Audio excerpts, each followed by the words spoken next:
हमारे साथ बेलागंज के एक प्रत्याशी मौजूद है जो निर्दलीय नामांकन किए हैं। सबसे पहले आप अपना एक बार परिचय दे दीजिए। राहुल रंजन नाम हुआ और गया घर हुआ। लगातार ये मगध और मगी समाज के लिए आंदोलन चलाए हैं और गया शहर में घर हुआ। टनकुप्पा ऐसे मेरा पैतृक घर हुआ। क्या लिखा है आप? भ्रष्टाचार, हत्या, हत्यारा, बालू, हथियार, शराब माफिया से बेलागंज को आजादी, प्रणाम बेला, सलाम बेला। ये बेलागंज का पर्याय बन चुका है। अगर कोई आदमी बोलता है बेला, तो बेला मतलब पहला उसको ध्यान आता है माफिया। बेला मतलब पहला ध्यान आता है हत्यारा। बेला मतलब पहला ध्यान आता है बालू माफिया। अभी 1 साल पहले की घटना है। यहाँ के पूर्व वर्तमान विधायक के परिवार एक दलित बस्ती से बालू का उठाव होता था और वहां जाकर के आप जाइए, पता करिए बेला में, और वहां जाकर के और वो अभी जनप्रतिनिधि हैं। उसका नाम मैं अगर कोर्ट में अगर करूंगा तो आपके चैनल में हो सकता है कि उसको ब्रेक लगाएगा, लेकिन वो इस जिला के 3 जिला के जनप्रतिनिधि हैं, पता करिएगा। और वो व्यक्ति इस बेला के लोगों को, दलित लोगों को इतना पुलिस से लाठी मरवाया अपने बालू उठाव के चलते। सर वैसा जिंदगी क्यों जीना? वैसा पैसा किसी गरीब को, इस सिंघाड़ा वाली को लाठी मार करके पैसा हम कमाएंगे? ऐसा पैसा किस काम का है भाई? आप डिफेंडर में चलोगे, रेंज रोवर पर चलोगे, किसी का हत्या करके आप पैसा आप कमाओगे? बालू का ठेका लेंगे, करोड़ों रुपए सरकार को दे रहा है, टैक्स दे रहा है, तो पैसा लेगा ना जी। तो गरीब आदमी को मार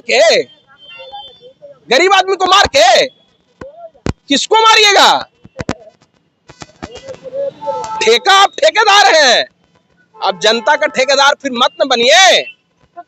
आप पूंजीपति बनिए, जनता का हितैषी मत आप बनिए। बड़े बड़े हाथी मैदान में है, आप क्या करिएगा जी? आप टिकिएगा 1 मिनट? सर हाथी के रहने से एक हाथी को एक छोटा चींटी खत्म कर देता है। एक छोटा चींटी, मैं वही चींटी हूँ। और बेला का हर एक नौजवान इस चींटी के साथ खड़ा है।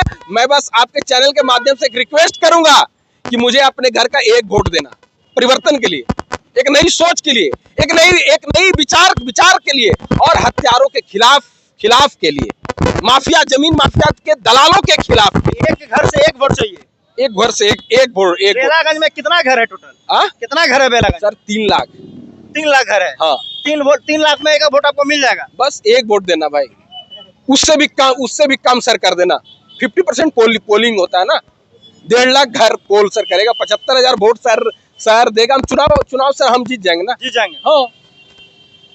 एक बात बताइए, माफिया के खिलाफ सर मैं शुरू से लड़ा हूँ और आज भी लड़ रहा हूँ और पूरे जीवन के अंतिम पर्याय तक लड़ूंगा। माफिया के खिलाफ आप लड़ रहे हैं? हाँ। अब विधायक का चुनाव लड़ेंगे? हाँ।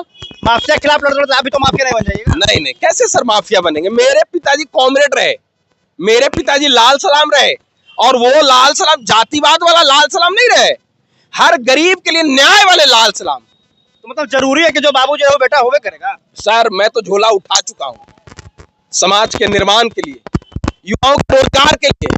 बेला में सर आज 30-35 साल, 70 साल की आजादी में, 78 साल की आजादी में एक फैक्ट्री लगा क्या? एक कल कारखाना मुझे सर बता दो, एक कारखाना बता दो। तो मनोरमा देवी आई है, कह रहे हैं कि विकास पूरा होगा। सर मनोरमा देवी मेरी माँ समान है। मैं कोई टिप्पणी नहीं करता हूँ, लेकिन बेचारी को ज्ञान जितना होगा उतना ही ना करेगी काम। ज्ञान तो चाहिए तो सर, इसके लिए सर वो चाहिए। मनोरमा देवी जी के लिए उनको फैक्ट्री लगाने का ज्ञान सर उनको चाहिए ना। बेलागंज से आप चुनाव लड़ रहे हैं, 5 ऐसा सरकारी स्कूल का नाम बताइए जिसका भवन जर्जर है। सर आइए ना, 5 क्या 50 सर दिखाएं। 5 को बताइए ना। 50 दिखाएं। 5 बताइए ना। पूजापी चले जाइए। विद्यालय का नाम?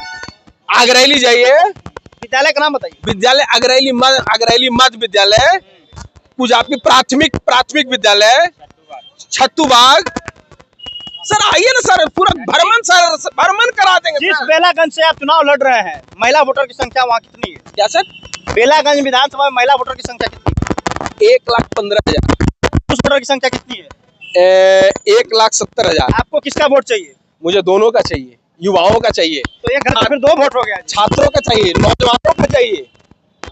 नौजवानों का वोट इसलिए चाहिए क्योंकि आप शिक्षा परिवर्तन लाना चाहते हैं। सर भ्रष्टाचार खत्म करना, शिक्षा, रोजगार, भ्रष्टाचार। ये सर आप अपने चैनल के माध्यम से सर आप जाकर पूछना कि अगर ये तीनों चारों जो भी प्रत्याशी हैं, जो भी दल से, अगर उनके पास